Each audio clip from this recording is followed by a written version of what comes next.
This is Sky News. In just a moment, the press preview. A first look at what's on the front pages as they arrive. First, though, here's our top stories. The Israeli military says it has recovered the bodies of Shani Luk, Amit Puskila and Itzhak Gelerenter from Gaza. They had been at the Nova Festival when Hamas attacked on October 7th. An Islamist terrorist has been jailed for at least 44 years for murdering a pensioner and attempting to murder his housemate in attacks he said were revenge for the war in Gaza. The world's #1 golfer, Scottie Scheffler, has been charged with assaulting a police officer after being arrested on his way to the PGA Championship. Hello there, you're watching the press preview. A first look at what's on the front pages as they arrive. It's time to see what's making the headlines with the Daily Mirror columnist, Susie Boniface, and The Sun's deputy political editor, Ryan Sabey. They'll be with us from now until just before midnight. So let's take a look at what is on some of those front pages. Well, an image of Shani Luk, whose body was one of the 3 recovered by the Israeli military, is on the front of The Times. The paper leads with proposals for teachers to be given protection from claims of blasphemy by religious groups. The Financial Times front reports on the electric car manufacturer Tesla, which is facing a shareholder vote on relocating to Texas, and owner Elon Musk's $56 billion pay deal. The Express says news that King Charles will lead tributes in France for the 80th anniversary of D-Day, despite his ongoing battle with cancer.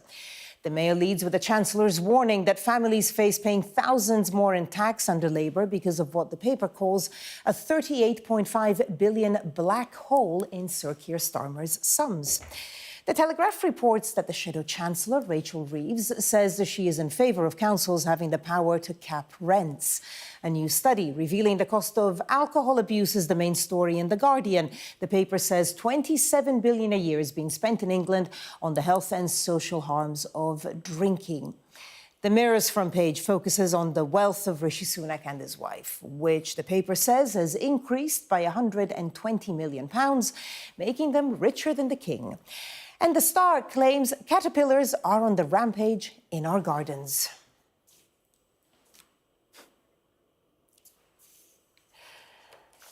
And a reminder, you can see more on the QR code. Well, we are joined tonight by Susie Boniface and Ryan Sabey. Thank you both so much for being with us. Lots of stories, lots of politics. I just want to start with the front page of The Times, which I think we can pull up soon. And it has a picture of Shani Luk, 22, the German Israeli, who was one of the 3 hostages whose bodies were recovered. And I think her picture was particularly dramatic because the video of her in the back of a truck was one of just such the searing images from October 7th. Just your reaction to this picture, to the fact the bodies have at least been recovered. Their parents, their relatives, their loved ones have an opportunity to bury their body and pay their respects. The last time Shani's mother saw her was when her corpse was in the back of a truck in a Hamas video. But I think it's worth bearing in mind that there are still, they think, about 30 bodies of hostages to be recovered still from Gaza, and there's 100 living hostages that are still there and waiting to come home. Regardless of where you stand on the Israel-Gaza conflict and everything else, those hostages should be at home with people who love them. Yeah, they were just heartbreaking stories, and there's some quotes around this evening from the dad of Shani Luk, who just says this moment will now at least be able to bring closure to the families. But this horror for them has been going on for several months now. But if it gives them that closure, it'd be difficult to move on, but at least they'll be able to move on in part. Yeah, and Benjamin Netanyahu has promised that he'll bring all the hostages back, whether dead or alive. OK, let's take a look. Not really what any parent wants to hear. No, I know, but I suppose, like you say, at least you get some kind of closure if you have the body back. Let's go back to some domestic news, the Daily Mail front page. Let's look at the title. Hunt warns families face a £2,100 bill to pay for Labour spending, because apparently the sums don't add up. Susie. Look, take that headline, take out Hunt and put Reeves, take out that figure of money and put any other figure of money, any other numbers you like there, and change Labour for Tory, and you've got the story on the other side. Because what's happened, and Ryan will probably explain a bit later on, because I expect you were in the briefing earlier on, but what's happened is both sides have done some sums and are saying that the other side has not done their sums. or that their sums are shonky in some way. And the truth is that both sides are guessing. The opposition is guessing because they don't have access to Treasury officials. They only have a rough stab at the numbers. And Hunt here, the numbers that he's produced, although they've come from a Treasury analysis, they are analysing figures given to them by the special advisors who are making political assumptions about what Labour's going to do and where that money's coming from. And so they are subverting and corrupting the Treasury analysis. So the civil servants are not really the ones that are saying this. And in short, dear voter, toss a coin. OK. That's right. I was there this morning, other bleary-eyed journalists, to hear Jeremy Hunt deliver sort of his first salvo in this election campaign. I say we're an election campaign. We're several months away from actually being official, but it feels like it's already started. When do you think it will be? I think it'll be October, November. If I was a betting man, you'd probably say November at the moment. Probably have a launch pad at the party conference and then go into the campaign proper. But you had Keir Starmer out earlier in the week with his 6 pledges. Now you've now got Jeremy Hunt talking about this massive black hole with this dossier. But you just feel like this is one of the key sort of election battle lines have been drawn. And interestingly, Jeremy Hunt was very keen in that speech to talk about how he wants to cut taxes, but said he didn't have a crystal ball and didn't know when they could actually happen. So this is the main sort of selling point of the Conservatives and the Conservative offer, but couldn't actually give anything concrete to say when they would happen. Well, let's bring up The Guardian, which has a sort of an angle on this story on the front page as well. Hunt accused of economic exaggeration. Labour accuses Chancellor of making a political stunt with his tax claims. I mean, I guess this is exactly what you were saying. So where are people left? If there are people at home watching this going, well, who is it that has got some economic liability? Who is it who's done the sums? Who can I rely on? If even the Chancellor of the Exchequer, the one man in the country who could make a tax cut, doesn't know when he's going to make a tax cut, how can you make a decision based on the economy? Which is perhaps why I think we're looking at an election where the economic issues, as we've seen recently with some elections in the States as well, are less important than they have been previously when people are making a choice. The economy is doing whatever it's doing, but people are going to make a choice probably based on other judgments, because whatever government comes in after a general election, whether it's coalition or Labour, landslide or anything else, they're going to have no money and it's going to be really difficult. And I think everyone knows that. So you're actually going to be voting for other things. You're going to be voting for the person you like, the person you don't like, someone who's tainted by something, someone who isn't, or some other offer that comes out between now and the election. But I think Ryan's right. We've got about 5-6 months of this just dragging on and on and on, where they're fighting each other, especially over the long summer break. We've got 2-week recess now. They're only back for a few weeks in Parliament. Then there's the summer holidays. Then there's conference. We're going to go all through it again before they actually then go proper and actually start ding seconds out. We're going to get lots of headlines like that. Yeah, but the Labour number crunchers went through that document very, very quickly, and they were very quick to call it a dodgy dossier. They came out with this 11-point rebuttal going through it line by line and saying what the government or the Treasury analysis and the Conservative Party had put out just didn't add up. And then the Institute for Government this evening said that you've got to take all these figures with a pinch of salt. But this is just going to be horse trading between the two, as Susie said earlier. Let's take a look at another story. Front page of the FT Weekend, and it's about the post office scandal. So MP's letters undermine Crozier's claim that he was not aware of the post office scandal. This is the BT chair, Adam Crozier, who received letters from several MPs about problems with the post office's, of course, Horizon IT system. Ryan, I guess, the post office scandal just seems to spread bigger and bigger.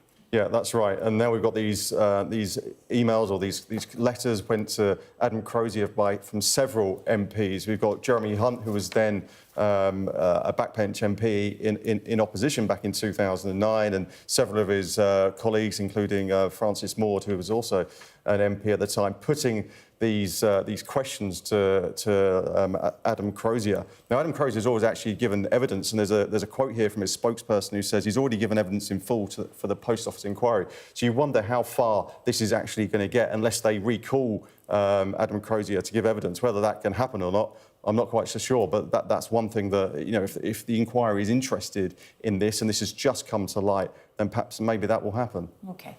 Susie, let's just finish this segment on a story from your paper. So the front page there, Baby, You're a Rich Man Too. And this is about Rishi Sunak's wealth. We all know he's wealthy, but apparently up by 120 million in a year, which, you know, isn't going to go down incredibly well in the middle of a cost of living crisis. No, and it was down 200 million on the year before. So I mean, he's gone down, he's come back up, it's not back where he was. Just to put it into perspective, because when you talk about Rishi Sunak's wealth, it's just such big numbers that you can't really think about it. But a backbench MP earns about £91,000 a year. That's the equivalent to about 250 quid a day. Rishi Sunak's personal private investment income from his career as a banker, regardless of his wife's wealth, earns him, according to his tax records he's made public, about £3,500 a day. So many times more than what you get as a backbench MP. His wife's wealth is so big that the amount of money she gained on paper last year is 100 times what Rishi Sunak has from his personal private income. His Prime Minister's salary only pays about a third of his personal tax bill. As far as Rishi's... he makes his judgments based on entirely different parameters to the rest of us. As far as Rishi Sunak's concerned, he is doing us a favour, making a huge sacrifice to work for a pittance, helping us out. And the fact is that most voters go, you're really not, could you stop? And he doesn't get that. And I think this is part of the problem that Rishi Sunak has got about being in touch. It looks like if your wealth has gone up by 120 million to 600 odd million pound, it does look like you are out of touch. So when there is this cost of living crisis and cost of living pressures for families up and down the country, I think people just find it maybe a little bit more difficult to relate to what people are actually going through when they're trying to pay the bills at the end of the month. Ryan, Susie, we're going to leave it there for now, but we will be back with more stories coming up. The Guardian reports that the cost of alcohol abuse has soared to £27 billion a year. Details next.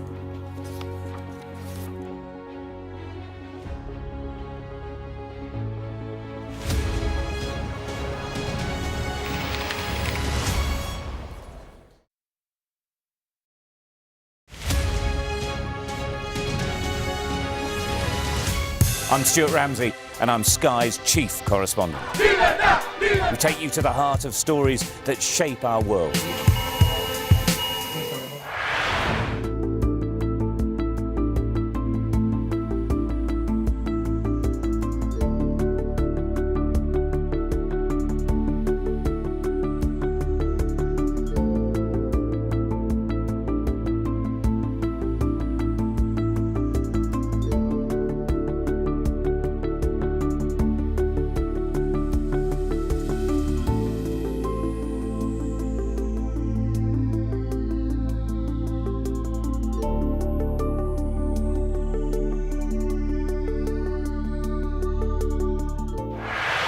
Spencer and I'm Sky News' arts and entertainment correspondent.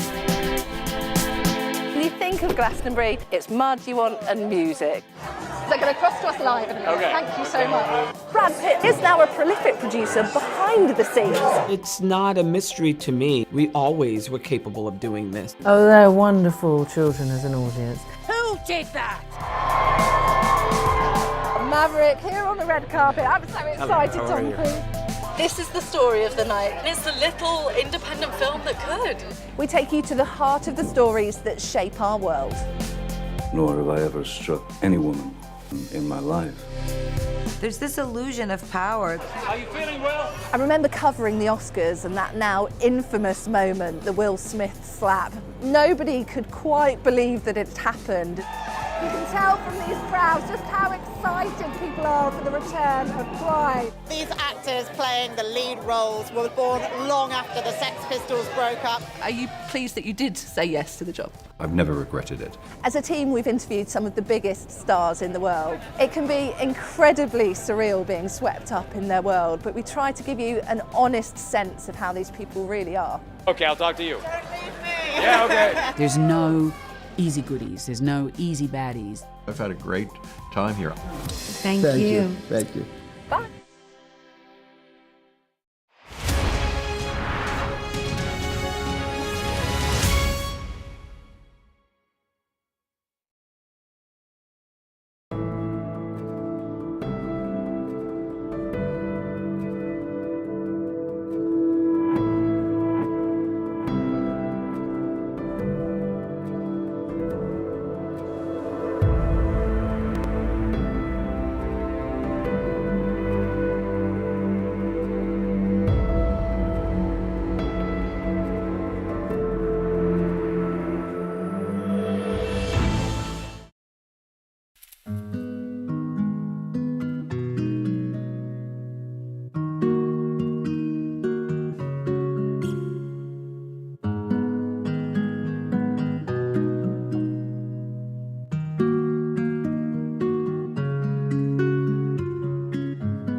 Welcome back. You're watching the press preview with me once again, the Daily Mirror columnist, Susie Boniface, and The Sun's deputy political editor, Ryan Sabey. Let's go to the front page of The Guardian. Sort of worrying story there. The title revealed, alcohol abuse costs soar to £27 billion a year. So that's a latest study that shows, and it's gone up. Since 2003, I think by at least 37%. Yeah, and it's overall the sums they've done. It's not just about the harm that is caused or the tax loss, if you like, of people dying as a result of alcohol abuse. It's the impact on the justice system. It's the cost to social care services for unpicking troubled families and things like this. So once you look at the whole system, there are massive costs and they're increasing. You could say the same about domestic abuse, if you actually start calculating the cost of that as well. Although, of course, people don't have quite so much agency in that. But what we don't have, and we should have, and we certainly used to have, is public service campaigns, adverts, public health awareness. You know, the drink driving government warnings that we had in the 80s and 90s had a massive impact and produced social change.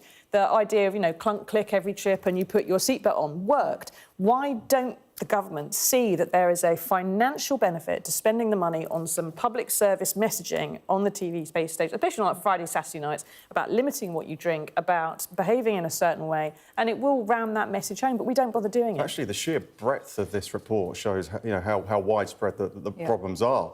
It costs £14 billion to the criminal justice system. There are 4 million alcohol-related crimes every single year, and there are regional disparities. It's higher in the northeast and lower in the southwest. It's a real cross-section across the country that's being affected. We've actually had a statement from the Department of Health and Social Care in response to the story in The Guardian. They're saying, through our 10-year drug strategy supported by £532 million, we're helping up to 54,500 more people receive alcohol and drug support. That they also mentioned that they've introduced reforms to alcohol duty, for example. So that's their reply to this story. Yeah, but that's what the government says about almost every story at the moment. It's not how things used to be, but whenever there is an issue that causes a problem that the government needs to address, their response is not, yes, we should address that, and we need to come up with something. Their response is always, we have addressed it, I don't know why there's an issue. And it doesn't work, because plainly the problem is getting worse. It's no good the Department of Health just saying, we've spent some money on it, but I'll fix it. So there's a huge problem with productivity as well. It's costing, you know, unemployment costs, productivity, for £4 billion cost there. So it's costing the economy as well. Absolutely. Let's look at the Daily Telegraph. Well, if they say imitation is the greatest form of flattery, well, then Trump wants a Rwanda-style deportation plan for the United States. One that doesn't work and hasn't started yet. Well, he still wants it. Well, he's not the only one. There's 15 countries within the EU that have asked the EU to sort out a third-party type deportation plan. Some are doing it already. There are other nations that want to do it or have tried doing it. And so Britain isn't the first and won't be the last, I suspect. It's the kind of thing that Trump will do. But the only question is, where would he send his migrants to? Because he's not going to try and bend over backwards to ensure it goes to a country that has a good human rights record. He's going to be quite happily sending them to North Korea or just anywhere, a hole in the ground. He's not going to care. Donald Trump is just going to send these people to wherever he chooses them. He's not going to worry about... Last time I checked, the United States wasn't part of the European Convention of Human Rights, so these people are just going wherever. They will be put on a plane and they won't be listening to any sort of late-night judges. OK, we've got 40 seconds, front page of the Daily Express. King's fighting spirit. He will lead D-Day tributes. The D-Day tributes, of course, in June to mark the 80th anniversary of the D-Day landings. So the King, I guess, you know, recovering well. It's good that he's out to work, but, you know, he's not leading them up the beaches. It's not the most strenuous task, being the King. It's been great to see him, you know, the garden parties over the last few weeks. And, you know, this is probably his first foreign trip since his cancer diagnosis. OK. Ryan Sabey and Susie Boniface, thank you so much. We'll talk again in just a few minutes. Now, let's take a look at the weather. There will be plenty of warm, sunny spells this weekend, but watch out for some heavy and thundery downpours. Apart from outbreaks of showery rain pushing into southern parts of England, most places will have a dry start to Saturday with some overnight mist and fog patches. Things will brighten up after that murky start as mist and fog clear to warm, sunny spells and scattered showers, some heavy with hail and thunder. Low cloud and sea fog will linger near eastern coasts. Now, thundery downpours are most likely to affect parts of northern Scotland, Wales and southwest England, with up to 60 millimetres of rain falling in just a few hours. Sunday will be largely fine, with plenty of warm, sunny spells, although North Sea coasts will be cooler, where low cloud and sea fog lingers. Scattered showers will break out through the day, mostly in the south. Some will be heavy and thundery. It's a similar picture on Monday, with warm, sunny spells and scattered showers. Again, eastern coasts will be cooler and cloudier. Coming up next on Sky News at 11, Israel recovers the bodies of 3 hostages who were killed at the Nova Music Festival on October 7th.